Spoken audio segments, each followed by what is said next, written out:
자, 한번 가봅시다. 지난주 뭐 모평 치르느라 다들 고생 많이 하셨고 어서 오세요. 빨리 와. 저 요거 한 번 좀 챙겨가. 일단은 지난주에 대충 하는 게 아니라 지난주처럼 대충 하는 게 아니라 일단은 내용을 전체적으로 출제 방향이 어떻게 됐고 우리의 연계는 어떻게 되어 있기 때문에 우리는 시험 준비를 하기 위해서 무슨 일을 해야 되는가를 먼저 좀 정리를 한 다음에 본격적으로 지문별 분석을 들어갈 건데 일단 시험지를 한번 총총총총 넘기면서 전체적인 얘기를 한번 해볼 건데요. 일단 컷 자체는 화작 기준이 92고 엄매 기준이 87이니까 쉬운 시험이라고 말하기는 좀 어려운 거 맞지, 그지? 특히 이번 문제도 마찬가지로 지난 6목표가 마찬가지 일이 벌어졌는데 오답률 베스트 10을 딱 뽑아보면 그 중에서 한 8개 정도는 대부분 독서에 들어간다라고 했었죠. 특히 뒤에서 나오겠지만 그 유리부 문제 같은 경우에는 오답률이 3, 4, 5, 6위가 그냥 그대로 다 거의 문제였어. 지문 자체가 골 때리는 지문이었을 거라고 예상되는 건데 좀 선생님이 슬픈 감정이 드는 부분은 그 부분을 나올 것 같아서 수업을 했었다는 거. 근데 큰 도움이 안 되는 사람도 있었을 거라는 거. 아무튼 간에. 자, 그래서 일단 첫 번째 페이지부터 한번 전체적으로 살펴보도록 합시다. 자, 문제 1번부터 보면은 1번부터 3번까지 독서 이론 지문이 딱 나와 있죠. 특히 이번에 1번 문제에서도 똑같은 일이 벌어진 게 하나 있어. 지금 정답률이 그렇게 오답률이 그렇게 높진 않아서 걱정은 좀 덜었지만 선생님이 지난번 6목평에도 같은 얘기 했었죠. 1번 문제의 첫 번째 문장부터 긴장 타고 시작해줘야 된다. 지금 이 문제도 같은 일이 벌어지지 않았니? 그지? 독서 지문 나왔고 첫 번째 문단의 첫 번째 문장에서 답의 근거가 잡히고 있다는 거. 왜? 일단 옆에부터 같이 봐. 지금 총평만 할 테니까. 옆에 같이 봐봐요. 총평만 같이 보자. 자, 그래서 1번 문제를 통해서도 일단 우리가 느껴야 되는 거는 지문의 구성이 이런 식으로 가고 있고 이런 문제들은 여러분들이 문제를 푸는 순서와 관련된 전략 부분에서도 좀 분명히 점검이 필요한 부분이다. 그러니까 여러분들 뭐 단순하게 선생님 저는 선택부터 풀어요. 아니면 저는 뭐 문학부터 풀어요. 이런 다양한 패턴들이 있을 텐데 난이도로 봤을 때는 기본적으로 1, 3번 문제는 일반적으로 푸는 순서로 봤을 때는 약간 몸을 풀어주게 만들어주는 그런 역할을 하는 문제 세트다. 그래서 꼭 이거를 독서니까 나중에 풀어야지라는 고정은 생각하지 마시고 약간 이걸로 못 푸는 것도 내 방법 중에 하나라고 생각해 보시고 우리 클리닉을 통해서 연습해 보셨으면 좋겠어요. 뭐 세부적인 내용들이 있다 할 거니까 넘어가고. 자, 두 번째 지문 세트가 복합 지문이었죠. 갈래 복합 지문이고 주제 통합 지문이라고 하는 또 시작.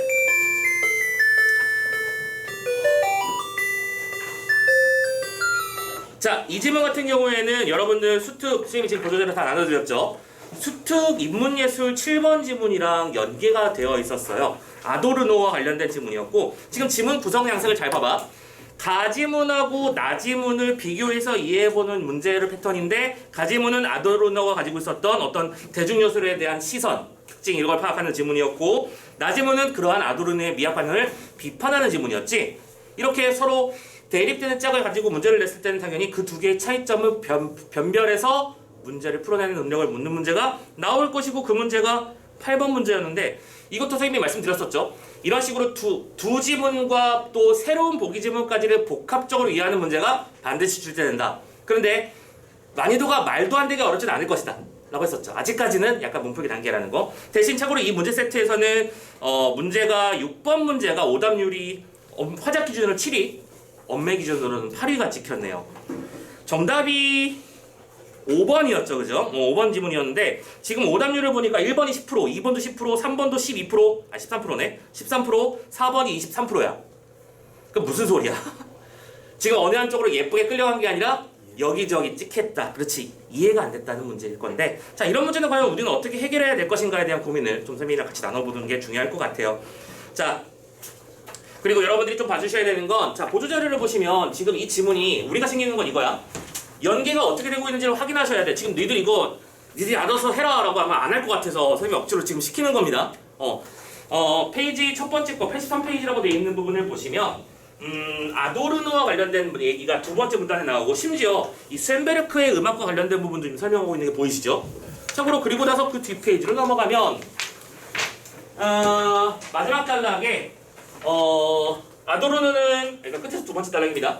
아도르노는 이러한 대중음악의 상품화를 뭐 했다? 비판했다. 이 정보는 여기 우리가 구모평에서 봤던 정보의 내용과 거의 일치하는 일맥상통하는 내용이지. 즉 이 지문을 봐서 한번 풀어본 경험이 있었다면 이 지문이 어떤 느낌? 편안한 느낌이 든다는 거야. 오케이. 자, 그래서 단순히 그냥 대충 한번 보고 넘어가지, 뭐 간단하게 넘어가지 이렇게 생각하지 마시고 우리가 할 일은 그 뭐야? 이 독서 지문에 나오는 지문 안의 구조와 뭐 개념어들, 중심 이야기들은 최소한 알아놓고 시작해 주셔야 된다. 그 말씀을 꼭 드리고 싶어요. 이해됐나요? 자, 나머지 지문들 이런 식으로 다 봅시다. 선생님이 하나하나 다 할 수는 없으니까 일단 내용만 보시고. 자, 두 번째, 그 다음 지문 세트를 보면 독서 두 번째 유리분 관련된 또 수특 실전편에서 연계된 문제 세트가 있었지. 선생님이 아까 말씀드렸지만 지금 이거 독서 이론 지문하고 인문예술 지문하고 세 번째 사회문화 지문하고 그치? 특히 이번 세트는 그리고 우리가 구모평에서도 예상했다시피 이 녀석의 난이도가 좀 높을 편일 것이다 라고 예상했고 실제 그 얘기도 맞아떨어졌죠. 10번 문제 오답률 5위, 11번 문제 오답률 6위, 12번 문제 오답률 4위, 13번 문제 오답률 3위야. 어려우라고 작정하고 내신 거고 특히 여러분들 아마 13번 문제 해결하느라고 골머리 싸는 친구들이 없지 않아 있을 거라고 예상도 해. 근데 참고로 이런 13번 같은 문제들을 해결하는 것과 관련해서도 무조건 물고 늘어질 필요성은 물고 늘어지지 말고 이 문제를 내가 제한된 시간 안에 풀 수 있는 능력이 있는가에 대해서 자기 스스로 판단하는 능력이 필요하다라는 말씀을 먼저 드리고 싶고요. 특히 지문과 관련해서 여기 나오는 내용, 이 유리분에 대한 이야기는 이것도 우리가 그때는 육모평 대비였지만 수업을 했던 내용이잖아요. 자, 보조자료 다시 또 페이지를 쭉 넘겨서 뒤쪽에 가시면 302페이지 가봅시다. 자, 302페이지로 되어 있는 부분에 유리분에 대한 얘기가 쭈루룩 실려 있고요. 특히 우리가 그 지문 속에서 자녀가 한 명인 경우에는 2분의 1이 적용된다 이런 지문의 내용이 혹시 기억나는지 모르겠는데 여러분들 A로 묶여있는 지문 안에 그 A라고 써져 있는 글자 바로 아래줄을 보면 5할이 가산된다 뭐 이런 식의 말들이 쓰여있는 게 보실 거고 또 A 밑에 두 문장을 내려가면 직계 비속과 그 배우자의 유류분은 상속분의 2분의 1이며 이런 식의 정보들이 실려있어. 자, 이거 뭐예요? 우리가 모평에서 다 확인했던 내용들이지. 그래서 선생님이 그때도 수업할 때 약간 급박하긴 했었지만 직계 비속이 뭐냐, 직계 존속이 뭐냐 이런 것들도 살짝 설명을 해드렸던 그런 기억이 나는지 모르겠고요. 아무튼 이런 얘기들도 한 번씩 또 정리를 해놔야 돼요. 특히 그러면 사회문화 지문이 난이도가 높을 거로 예상되면 여러분들이 할 일은 되게 뻔하죠. 지금 출제되지 않았던 나머지 수특 지문에 사회문화 지문은 꼭 한 번씩 다 점검을 해놔야 된다. 무슨 말인지 이해됐나? 법률 지문이 됐든 경제 형태의 지문이 됐든 뭐가 됐든 꼭 내용 정리 잘 해놓으시고 이게 이렇게 연동되고 되는 거구나. 한 2년 전만 해도 수특 독서에 연계가 된다라고 했었고 그때는 심지어 70%였잖아. 근데 그때는 약간 어떤 느낌이었냐면 연계는 됐는데 단어 연계? 중심 개념과 한계 연계 뭐 이런 식의 느낌이었다면 지금 이거는 어때요? 거의 그대로 나오고 있잖아. 그치? 이거 챙겨야 되는 게 맞는 거야. 그래서 선생님이 일단 문학 파트 우리가 다다음 주 정도에 끝내고 이제 독서 파트로 쭉 넘어가서 몇 개 선생님도 찝어 드릴 거고 선생님이 도사님은 아니잖아. 선생님 찍는다고 다 나오는 게 아니잖아. 그러니까 여러분들도 여러분 나름대로 사회문화 지문은 다 섭렵을 해주셔야 됩니다. 아무튼 그런 문제가 나왔습니다. 자, 마지막 14번부터 17번 문제. 이번은 과학기술 지문이죠. 과학기술과 같은 부분은 특히 현세대의 이슈와 관련된 내용들을 좀 많이 둘러보셔야 된다라고 말씀을 드리죠. 이번에 뭐 선생님이 여기까지 얘기했었지만 뭐 유류분이란다. 그 누리호 우주선 발사 문제 때문에 특히 이번에 12월 달에 좀 있으면 도착하는 걸 목표로 지금 최근에 턴까지 잘 됐다라고 하더라고요. 라고랑 좀 넘어갔고요. 그래서 그런 방식에 대한 얘기도 그냥 그런 각도 하고만 계시지 마시고 뉴스 한번 눌러봐. 그런 정보들 잘 챙겨놓으시는데 참고로 이번 문제 세트에서는 이 인터넷의 검색 엔진이 작동하는 원리에 대한 얘기를 해놨지. 자, 그런데 요 지문에서 우리가 또 챙겨야 될 부분 지금 요게 주는 시사점이 다 있었어, 그치? 특히 요 두 개에서는 이 연계의 힘이 연계는 뭐야? 연계의 힘이 아주 크다는 건 확인했었고요. 과학기술은 지금 지문의 길이를 좀 보세요. 지문의 길이 어때? 짧아. 지문의 길이가 짧아지면 문제 난이도도 어떻더라? 높다. 우리 기출만지고 많이 풀어본 사람들은 특히 선생님이 자주 얘기했었지만 예전에 슈퍼문 지문이 딱 이딴 식이었어. 지문의 길이가 짧으니까 문장 하나와 문장 하나 이런 것들의 연결 관계를 따져보고 그 문장 속에서 숨어있는 그 연결고리 추론 관계를 따져보는 게 굉장히 중요했지. 그래서 그러다 보니까 이 문제가 자 오답률 14번이 오답률 2위였고요. 16번이 오답률 1위였어요. 그러니까 누차 사회문화가 제일 어려울 거야라고 했는데 여기서도 여전히 나 안 죽었음 이러고 있는 거야 지금. 무슨 말인지 이해됐나? 그렇다고 사회문화가 어려울 걸로 확정돼 있으니까 과학기술은 좀 냅두고 사회문화만 조지거나 아니면 혹시 그런 바보 같은 생각하는 사람은 없겠지만 사회문화 버려야겠다 이렇게 생각하고 있으면 사회문화가 쉬울 수도 있는 거잖아, 그지? 그러니까 항상 예비하는 마음을 가지고 계셔야 되는 거고 특히 골 때리는 문제가 하나 신경 쓰였어. 지금 16번이 어려울 거는 누가 봐도 예측되지 않냐? 그죠? 또 14번 문제 같은 거는 내용의 길이가 좀 짧다 보니까 그런 그 연결고리들의 홍수 속에서 정보를 잘 정리하는 게 중요하다는 걸 좀 연습해보고 문제를 천천히 풀어보면 풀릴 거야. 그런데 왜 17번이 오답률이 이렇게 높은 거야? 깜짝 놀랐어. 이거 오답률 10위 안에 못 들어갔어. 맞아. 그런데 무려 12위. 특히 혹시 나 5번에서 틀렸다 있냐? 이 문제 정답은 1번인데 5번에서 틀린 사람 있나? 있다면 이거 어휘 문제도 좀 잘 고민해서 풀어야겠다는 생각을 좀 하면서 남은 클리닉 가지고 연습 좀 많이 해보셔야 될 것 같습니다. 디테일한 내용은 이따가 지문별 설명할 때 해드릴 거예요. 자, 아무튼 지금 지문의 길이가 줄어드는 과정에서 난도가 높아지는 일이 벌어지고 있는 거 확인하라. 우리 6모평이랑 9모평은 일종의 예비시험이야. 그치? 다행히 우리가 지금 봤던 시험은 수능이 아니잖아. 그죠? 이 마지막 시험 결과를 가지고 이런 식으로 마지막으로 정리를 하는 게 중요하다는 걸 또 다시 한번 깨달아 주시는 게 중요하고 길이가 좀 짧은 지문을 지문의 길이가 짧으면서도 난이도가 좀 높은 문제에 대한 연습을 어느 정도 좀 해주시는 게 필요할 것이다. 이런 말씀을 드리고 싶어요. 그러니까 정보가 엄청 많아가지고 막 한 페이지를 가득 채우는 그런 지문도 있지만 이렇게 짧은 지문 때문에 어려워지는 경우도 있다는 거. 자, 뭐 어쨌든 그 정도까지 파악을 했습니다. 자, 그런 다음에 이제 18번부터 문학 파트로 넘어가 봅시다. 문학 파트 첫 번째는 뭐가 나왔냐면 정수정전이 나왔어. 정수정전. 선생님 되게 아까워했지? 우리가 그 구모평 전날 이걸 할 거냐 아니면 이 수업의 내용이 딱 이거였어요. 필이면 그치? 진도가 이거 할 거냐 아니면은 모평 연습 좀 해볼 거냐라고 해서 모평 연습을 했었는데 아이 참. 그런데 또 생각해보면 이 정수정전 우리가 연습을 안 했기 때문에 못 풀 만큼 어려운 지문이었니?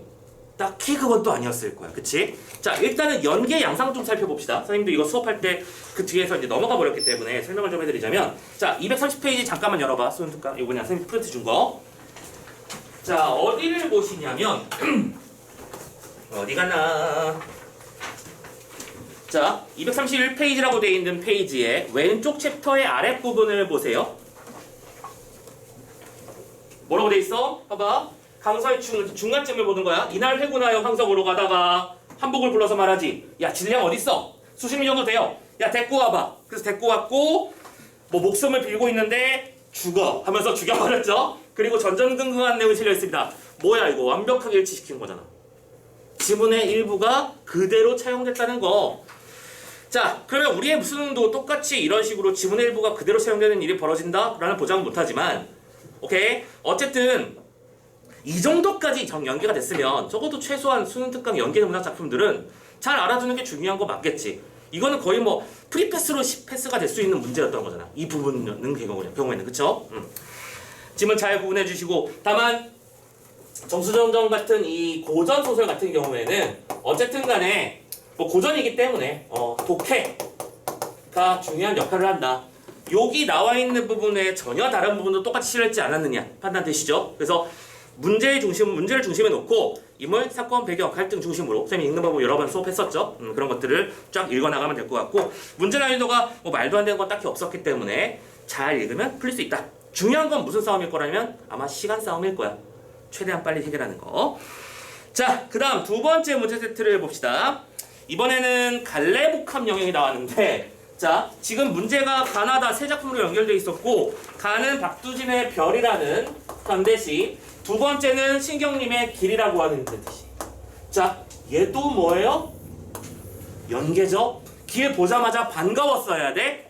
오케이? 나 이 작품 내용 다 알고 해결이 아무 문제 없을 거야 라고 했었어 하는 자신감이 있었나를 스스로 살펴보셔야 됩니다. 아시겠죠? 그게 안 됐다면 이거 뭐지? 봤는데? 여기서 멈춘 거면 그 공부 안 된 거야. 맞지? 자, 그리고 마지막 세 번째는 백석의 편지라고 하는, 이거 착각하면 안 되는데 우리 맨날 백석은 이렇게 산문 형태의, 그치? 시를 많이 쓰다 보니까 왠지 시 같은 느낌이 오히려 들지만 이거 뭐였어? 수필이야? 수필이야, 그치? 그래서 아니 대놓고 뒤쪽에서 문제로 냈잖아. 이거 이런 수필이 있다 라고 하면서 보기를 적용하는 문제를 냈죠. 자, 어쨌든 갈래 복합이 나왔는데 여기서도 또 우리가 느껴야 되는 거 연계의 힘이죠. 당연하게도. 특히 뒤에 있는 문제 중에 25번 문제 같은 경우에는 이거 조금 느리게 30초 컷 해야 돼. 이 정도 문제는. 오케이? 그리고 참고로 이 부분은 이런 갈래복합 문제 같은 경우에는 약간 이제 선생님이 문제풀이 전략에서 문제를 풀어가는, 해결해나가는 과정과 순서도 좀 얘기해드릴 부분이 있어서 이거는 디테일 부분에서 좀 언급을 해드릴 거고. 자, 하지만 말도 안 되게 어려운 내용까지는 딱히 없었다는 거 확인을 해드립니다. 참고로 이것도 연계 부분을 선생님이 지금 보조자료에 실어놓긴 했는데 뭐 페이지가 그대로 나와 있는 거라 뭐 설명을 덧붙일 필요 없죠. 네, 좋습니다. 자, 그런 다음 세트 28번부터 31번을 보면 최인훈의 크리스마스 캐럴이라고 하는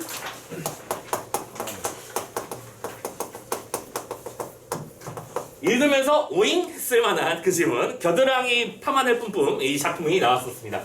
현대시, 현대소설. 자, 현대소설 지문 중에 참고로 여기서는 29번 문제가 오답률 9위 정도를 찍었는데 이 부분은 아마 역시 그러니까 이 파마늘이 현혹돼가지고 뭔 소리를 하고 싶었던 건지를 정확하게 캐치를 못한 경우가 아닐까라고 생각이 되는데 이것도 마찬가지야. 소설, 즉 산문 지문의 핵심은 뭐냐면 지문을 읽어 내려가면서 무슨 사건 무슨 갈등 이런 걸 찾는 건데 특히 이 작품 같은 경우에는 31번에 되게 중요한 정보를 주고 시작했지. 낯선 작품이면 얘들아 어떻게 하면 된다고? 이렇게 작품을 해석하는 기준과 주거되는 틀을 준다. 그거 가지고 챙겨가면 된다라고 말씀드렸었던 거 기억나시죠? 자, 그 얘기를 말씀드리면서 역시 막 말도 안 되게 어려운 문제까지는 없었지만 29번 문제가 살짝 걸리적거렸다. 근데 그 29번 문제 틀린 사람 잠깐 손 좀 들어볼까? 있을 거야. 근데 이거 이따 설명하겠지만 또 그 패턴 틀린 거야. 맞는 말 속에 틀린 단어 틀린 거야. 틀린 단어 그 패턴이야. 이거 정확하게 그 패턴이야. 항상 그런 거 나온다고 했었잖아. 그지? 근데 맞는 말을 연결관계를 이상하게 만드는 방법 하나와, 그지? 두 번째, 전부 다 맞는 문장 안에 틀린 단어만 쏙 집어넣어가지고 수식 이상하게 해가지고 혼돈을 유발하는 형태의 문제 있다. 지금 여기서는 결론적으로 시민이 정한 딱 이게 문제였잖아. 시민의 규칙을 언제 정했어? 그지? 자, 아무튼 간에 그런 문제가 나왔다는 거 챙겨주시라는 거 확인해 주시고요. 자, 그 다음에 마지막 32번, 34번 세트에는 이연보의 어부단가, 그리고 다음 작품으로는 소유정가, 소유정까지 정확하게는 라고 하는 고전 운문, 이건 산문이었죠. 작품이 나왔습니다. 자, 그리고요, 어부단가 뭐 했어야 된다? 반가웠어야 된다. 지금 날로 먹는 작품이 청청청 3개나 있었어야 돼. 그렇지 않니? 무려 그러니까 50% 연기라고 했을 때 참 개수 봐봐. 하나, 둘, 셋, 넷, 다섯, 여섯, 7개의 작품이 나왔고 7개의 50%면 하나, 둘, 셋 정도가 연결된 거잖아. 간 잡혀? 그리고 참고로 나머지 그럼 50% 나머지는 어떻게 해결할 수 있을까요? 작가 연계가 다 이렇게 있었으니까. 그치? 박두진 작품 있었고 도봉 있었잖아. 오케이? 작가 연계 형식으로 이렇게 반반씩 걸친다라는 건데, 자, 어부단가 역시 똑같이 무슨 얘기할 수밖에 없어? 그 연계의 힘에 대해서 얘기할 수밖에 없고, 특히 이거는 약간 도움이 되지 않았을까라고 예상하는 부분이 이 소유정가, 우리가 바로 그 앞에 사관학교 기출도 같이 공부를 해봤잖아요, 그죠?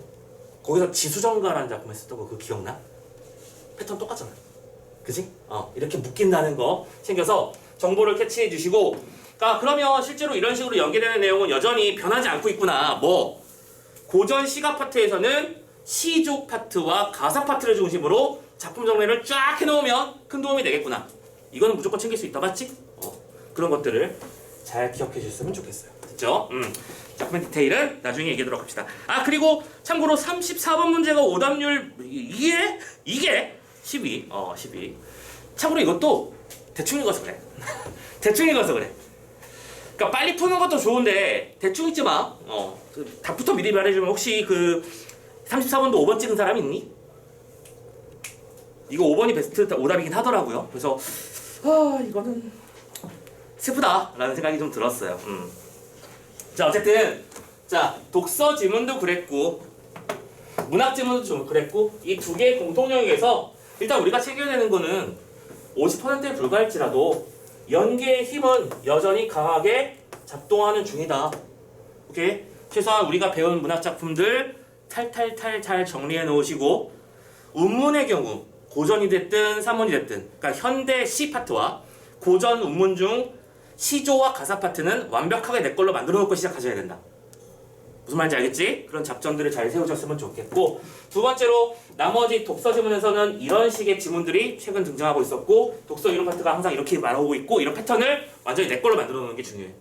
이해되셨죠? 내 거 만들기 하시고요. 자, 마지막으로 선택이 있는데 선택은 화작과 엄매로 나눠지는데 여기서도 할 말이 있어요. 사실 보통 이제 우리 정규 수업에서는 우리 반이 다 멤버들이 섞여 있다 보니까 다 따로따로 얘기를 안 하는데 선생님이 이번에는 약간 화작 문제도 한 문제 정도는 건드려야 될 것 같고 엄매도 한 두세 문제는 건드려야 될 것 같아. 왜냐면 아니 왜 화작 부분부터 볼게. 화작 기준으로는 42번 문제가 오답률 8위를 찍었단 말이야. 가슴이 아파요. 가슴이 아파 지금 이 문제. 정답률이 46%밖에 안 나왔어. 거의 뭐 2명 중에 1명이 틀린 화작 형태의 문제라는 건데요. 특히 이 문제가 끌려간 양상들을 보니까 역시 똑같은 얘기밖에 선생님이 미안해도 못하겠어. 대충 읽지 마라. 꼼꼼한 싸움이잖아. 꼼꼼한 싸움이야. 그지? 특히 4번 선택지 답 잡은 친구들은 이게 완벽하게 못 읽었다는 뜻이 반증이 되는 게 4번 얘기는 한 적이 없어. 그냥 그럴듯해 보이는 상식적으로 맞아 보이는 그런 말을 집어넣는 거야. 그러니까 흔들리지. 자, 그런 것들 조심해야 되는 건데 지문 해설을 이 부분은 아마 다음 주에 하게 될 것 같은데 살짝 설명은 이걸 해드릴 거야. 알겠지? 자, 그리고 그럼 엄매는 괜찮았냐? 아니요, 엄매는 더 심했어요. 엄매는 더 큰일 났어요. 지금 일단은 엄매 패턴 넘어가 보면 37번 문제 있지? 이거 오답률 7이 찍었네? 예상대로. 오답률 높을 거라고 예상했었고 높았었고 선생님이 수능 당일날도 구모평 당일날도 바로 설명했었죠. 그죠? 이거 골 때렸겠다. 난리도 아니었어. 근데 3번으로 끌려간 친구들이 생각보다 많더라고요. 이 썩을 놈의 엇을 또 찢었겠지 아마. 그러니까 관습적으로 선생님 말했잖아. 이것도 맨날 틀린 패턴이 있다고. 달리다를 보면 리를 찍고 싶다니까? 선생님 얘기했잖아. 똑같은 일 또 벌어지잖아. 왜 리를 찢어? 달다야? 아니거든. 그렇지? 자, 그 부분도 있는데 지금 우리나라 베스트 10에 들어오진 못했지만 35번 문제도 놀랍게도 정답률이 58밖에 안 나왔어. 게다가 저 뒤에 있는 39번 문제조차 오답률이 56%밖에 안 나왔다고요. 그러니까 무슨 얘기냐면 난도가 높아. 근데 그 난도 업에 쌓이는 언제도 있었어? 6월도 있었지. 6월에 오답 베스트 10에 들어가는 지문이 있었단 말이지. 자, 작년 수능을 기준으로 했을 때는 엄매의 난이도를 끌어당기고 화작 난이도를 높이는 방식으로 어느 정도 조절 작업이 이루어졌다고 했었는데 이 정도도 낼 수 있다 충분히. 그리고 이 정보를 토대로 육모와 구모의 공통점을 토대로 봤을 때 최소한 베스트 10에 들어가는 최소 한 문제는 어려울 거야. 오케이? 그럼 어려우니까 버리라는 얘기니 설마? 아니지. 기본기 점검을 잘해야 돼. 오케이? 즐겁겠네 라고 하는 말에 형태소 분석 정도. 이거 실은 형태소 분석은 중학교 때부터 배우는 거거든. 그지? 어떤 단어가 동사가 맞고 형용사가 맞는지 이런 품사 분석하는 거, 또 문장의 구조와 짜임 분석하는 거. 지금 보면 여기 문제 세트에서도 문장의 구조와 짜임과 관련된 문제가 딱히 안 보이잖아. 선생님은 그거 여러분들 빡시게 좀 공부했으면 좋겠어. 이건 선생님 개인적으로 드리는 팁이야. 엄매한 친구들 구조 짜임 선생님이 수업할 때 얘기했었지? 안 나오면 나올 가능성이 매우 높아진다. 그죠? 한 번도 안 나온 적은 없었다. 말씀드렸죠? 챙겨라. 알겠죠? 모르겠으면 선생님 강의 영상 다시 한번 들여다보면서 문제 풀었던 거 다시 한번 정리하시면서 하세요. 그래서 문제 난이도가 높아졌고 화작도 이 실수 줄이기 이 싸움을 어떻게 해야 될까에 대한 고민을 좀 지긋하게 해주셨으면 좋겠어요. 특히 남은 시간 동안 개수를 딱 정해놓지 말고요. 오케이? 내 힘이 닿는 한 최대한 많은 회차를 연습하시는 게 중요할 것 같아. 그리고 가능하면 언제? 오전을 중심으로요. 오케이? 그래서 내가 지금 화작을 달리고 있는 중이야 라고 확정을 했다면 그 화작에 대해서 좀 고민을 해주시는 게 맞고 엄매를 달리고 있다면 기본기 점검하면서 기출문제를 중심으로 출제될 대상이 되는 기본 개념들을 다시 한번 점검해보는 과정이 필요할 것이다 라고 말씀을 드리고 싶어요. 오케이. 자, 여기까지 해서 일단은 작품의 모의고사 전편에 남겨있는 어떤 문제 시사점을 한번 전체적으로 살펴봤고, 뭐 시사점 듣는다고 갑자기 내 성적이 바뀌진 않지. 근데 전체적인 경향도 알고 있어야 내가 어떻게 앞으로 남은 시간 준비할까에 대한 고민도 이루어질 수 있을 것 같아요. 자, 선생님은 공통적인 부분에 대해서 얘기한 거야. 여러분들 나름대로 약점이 있어. 자기 스스로의 약점들이 왜 이렇게 힘든 사람들이 많아 오늘. 자기 스스로의 약점이 있지. 선생님 저는 고전이 잘 안 되고 있어요. 선생님 저는 자꾸 엄매에서 한두 개를 틀려대요. 선생님 독서 때문에 미쳐버릴 것 같아요. 다 있단 말이야. 그치? 그러면 우리한테 남은 시간 지금 오늘 며칠 남았냐? 70일? 71일. 대충 70일이라고 치자. 아무튼 그러면 2달이라고 치고. 왜냐면 시험 일주일 전에 새로운 거 공부할 거야? 그건 아니잖아. 시험 일주일 전에는 차분하게 앉아서 할 일은 딱 하나야. 이거 알아. 이거 했었어. 이러고 있어야 되는 거야. 오케이? 그럼 2달 남은 동안 해야 될 일은 뭐냐? 내 약점을 어떻게 커버칠 것인가에 대한 고민은 그때까지 해주셔야 돼. 알겠지? 보통 일반적으로는 한 달 정도 전까지를 기준으로 삼긴 하는데 더 써도 돼. 괜찮아. 약점 공략하려고 내 약점을 커버치려고 노력하는 그런 행위들은 여전히 중요한 게 맞으니까. 그렇다고 끝까지 그런 거 붙잡고 있지 마시고요. 오케이? 자, 전반적인 얘기는 일단 여기까지 해드리도록 하겠습니다. 되셨죠? 자, 그러면 좀만 쉬어. 30분밖에 안 돼.